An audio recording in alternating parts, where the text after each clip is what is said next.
ICW ke KPK, selevel menteri bisa ditangkap. Harun Masiku bagaimana?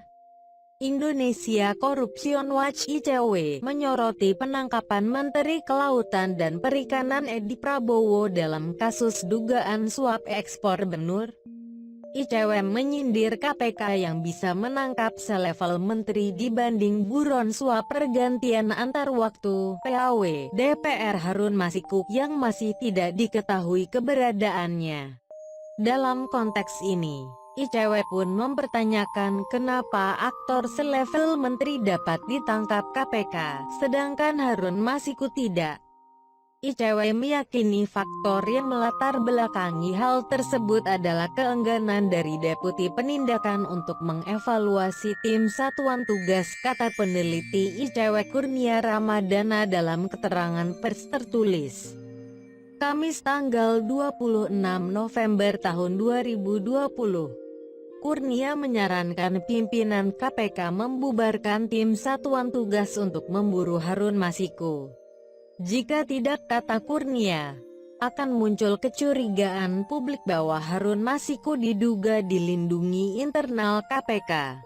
Untuk itu, akan lebih baik jika pimpinan KPK segera membubarkan tim Satuan Tugas Harun Masiku lalu kemudian menggantinya dengan tim yang selama ini terbukti berhasil meringkus 3 buronan seperti Nur Hadi, Hendra, dan Rizky.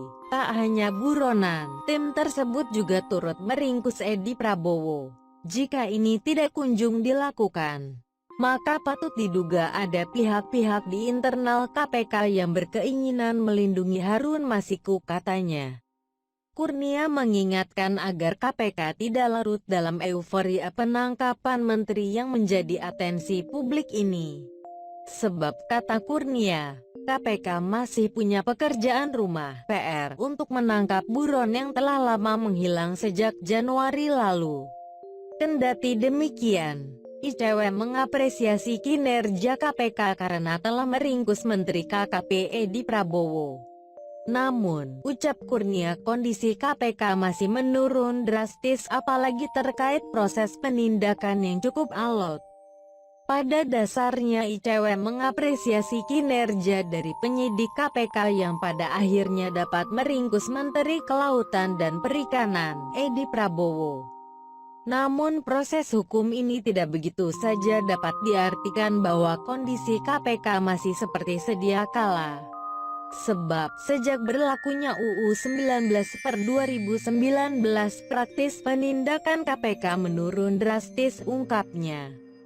Selain karena adanya ketidaksamaan visi di antara pimpinan KPK, hal lain juga terkait proses penindakan yang semakin melambat karena adanya Dewan Pengawas, imbuhnya.